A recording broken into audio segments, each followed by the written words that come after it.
Paz e bem, meu querido irmão, minha querida irmã, que está nos acompanhando mais uma vez para o nosso quadro Frades do Povo, Histórias do Céu.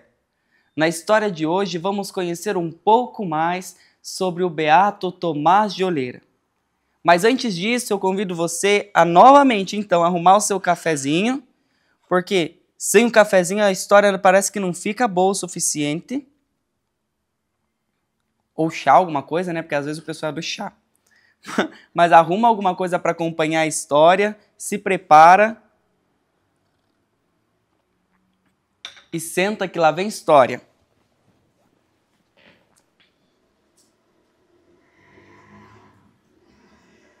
O Beato Tomás de Oleira, ele é um religioso, então, também capuchinho, e o seu dia é comemorado, então, no dia 4 de maio. Frei Tomás nasceu em Oleira, Bérgamo, no final de 1563. Deixando a família e seu rebanho com 17 anos de idade, foi recebido entre os capuchinhos de Veneza.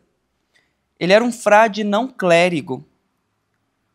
Os capuchinhos de Veneza, e foi recebido então entre os capuchinhos de Veneza. Ele era humilde e foi pedinte por quase 50 anos.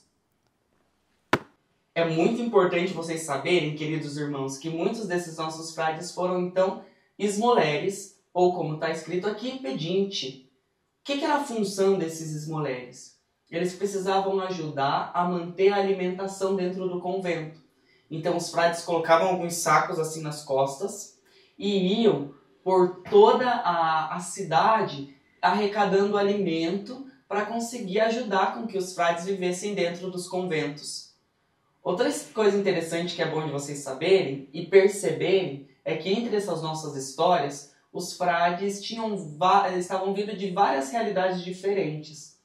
Uma delas, então, é de Tomás de Oleira, que, como diz aqui, olha, deixou rebanho e família. Esse rebanho provavelmente era um rebanho de ovelhas, né?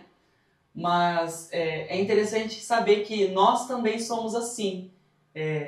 Frades de várias localidades que trabalham em coisas diversas e que acabam deixando, então, as coisas lá fora para viver uma vida voltada a Deus aqui dentro do convento.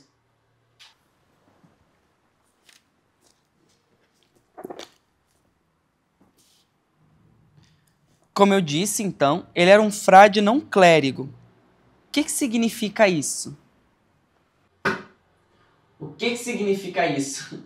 Significa dizer que não clérigo, ele não era padre, porque o frei, ele pode ser frei e clérigo, ou seja, ser padre também, ou não, ele pode ser frei.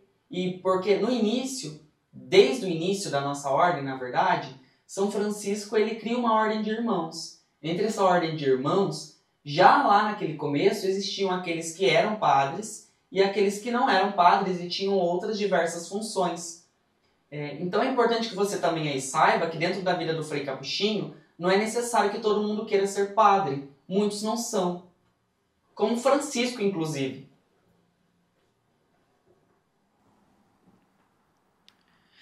Como eu disse, ele trabalhou como pedinte ou esmoler por quase 50 anos. Se distinguiu pelo zelo da fé católica e da vida consagrada. Era mestre espiritual de bispos e homens de governo, bem como de freiras contemplativas e pessoas do povo. Durante os anos da formação, lhe ensinaram também a escrever. Seus muitos escritos revelam-no como um cantor da Imaculada e um místico do coração de Jesus. Ele morreu em Innsbruck, em 3 de maio de 1631, e foi beatificado em 2013.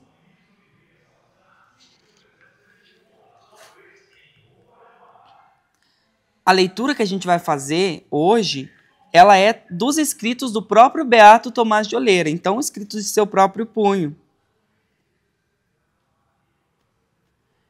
Dentro de um livro que se chama assim, Escada da Perfeição, de Morteliana, foi escrito em Breccia em 2010. Esse tem como título Meditações sobre o coração de Jesus.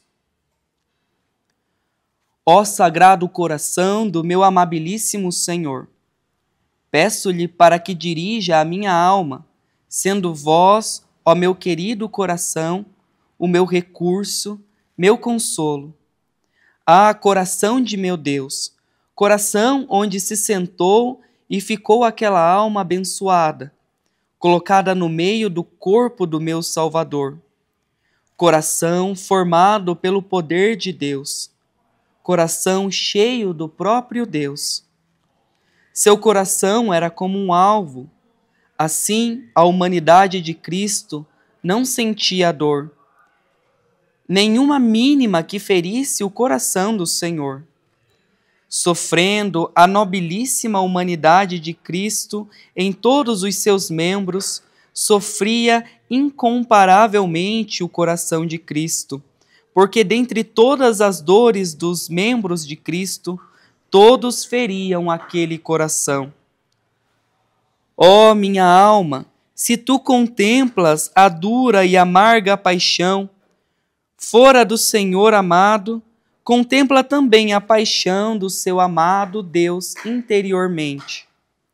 Mas em particular, contempla aquele dolorido coração, e se tu te derramares em lágrimas de água pela paixão exterior do Senhor, chore com os olhos internos lágrimas de sangue pela paixão interior do Senhor. Eu te adoro, te bendigo para sempre, e proponho de dia e de noite contemplar-te, fazendo de ti, ó doce coração do meu Senhor, uma nova paixão. Queria Deus que o homem pudesse ver este amor, em que foi aberto este coração com uma cruel lança, e para manifestar que ele vivia no coração o amor de Deus, saíram sangue e água, que desciam por aquela bem-aventurada humanidade. E se tu disseres que o sangue de Cristo foi sangue de amor, com o qual redimiu o homem, sangue este que Cristo difundiu de seu coração após a morte, é mais ainda sangue inestimável. Foi um extremo excesso de amor. Foi o último selo do seu amor. E se tu, pecador reprovável, não quiseres te converter para o sangue disperso das veias de seu amado Cristo, pelo menos converte-te por este sangue e água que saíram do seu coração precioso.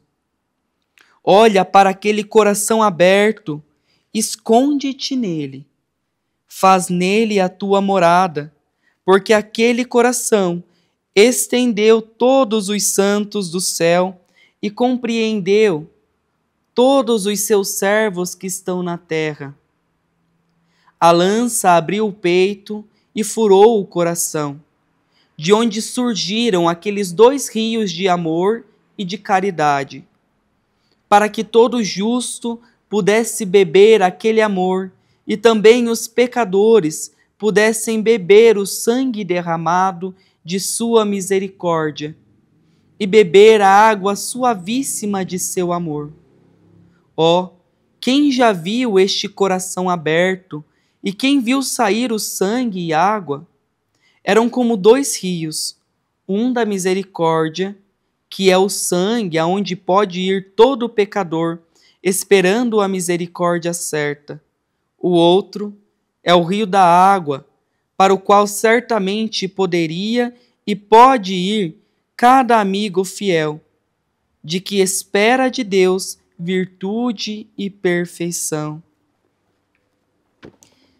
Que lindo escutar isso das palavras que foram escritas então por um nosso frade, por um frade que doou toda a sua vida para que as pessoas também conhecessem esse amor amabilíssimo do coração de Jesus.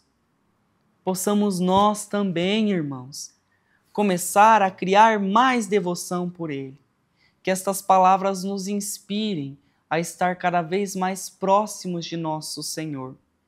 Que nossa vida também se configure cada vez mais entre os nossos talentos e ações a doar cada vez mais um pouquinho daquilo que somos e deixar que o Senhor faça de nós conforme a própria vontade, que Ele cultive em nosso coração também tamanho amor, que cultive em nosso interior um jardim tão imenso e rico como esse. E você, meu querido irmão, então, que também nos acompanha até este momento, principalmente você aí do campo, que trabalha e sente então o amor do próprio Deus a partir de toda a sua criação que se expressa, não esqueça que as tuas palavras simples também falam desse amor sagrado do coração de Jesus. Que o teu trabalho aí no campo também fala para nós todos, sobre este amor, sobre o cultivo de um amor que só se conhece nas coisas simples. Não se esqueça, meu irmão, que na simplicidade Deus fala mais alto. E muitas vezes neste silêncio que você aí trabalha, cuidando então do gado, dos rebanhos de ovelhas e também das plantações. Não se esqueça, meu irmão, de louvar a Deus todos os dias pelas graças que você recebe e também de espalhar cada vez mais esse amor com que você mesmo presencia a partir do seu trabalho. E se você aí também sente um chamado, como o Beato Tomás de Oleira, a entrar na vida religiosa, não deixe de procurar. Não deixe de procurar as pessoas que podem ajudá-lo dentro disso. Procura o padre da sua paróquia, procura o frei que está mais pertinho, entre em contato pelo nosso direct aqui. A gente vai responder e vai saber te indicar onde você precisa começar para também espalhar esse amor da forma com que o Beato Tomás de Oleira começou. Oremos. Ó Deus, que destes ao Beato Tomás a graça de seguir em tudo a Cristo pobre e humilde, concedei-nos viver fielmente a nossa vocação para chegarmos à perfeita caridade que nos foi proposta por vosso Filho. Ele que é Deus e vive e reina convosco na unidade do Espírito Santo. Amém. Muito obrigado por nos acompanhar até aqui e fique atento para os próximos capítulos e episódios deste nosso quadro, Frades do Povo, Histórias do Céu. Paz e bem!